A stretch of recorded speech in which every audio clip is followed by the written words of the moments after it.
Hello wears, இன்றைக்கி நான் செய்ய போகிறது பலாக்காய் கட்லெட். முதலில் பலாக்காயை தோல் சீவி வேக வச்சு வைக்கணும். உருளைக்கிழங்கு வேக வச்சு மசித்து வைக்கணும். அதுக்கப்புறம் முட்டை அடித்து வைக்கணும். காஞ்ச ரொட்டி தூள் பண்ணி வைக்கணும். பிறகு ஒரு கடாயில் எண்ணெய் ஊற்றி கட் பண்ணிய வெங்காயம், பச்சை மிளகாய், இஞ்சி, மல்லி இலை எல்லாம் போட்டு வதக்கி அதில் கொஞ்சம் மஞ்சத்தூள், தேவைக்கேற்ப உப்பு,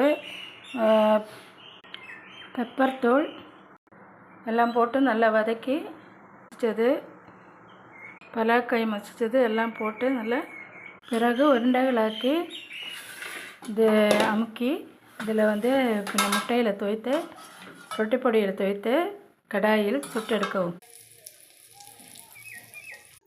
கட்லெட் ரெடி.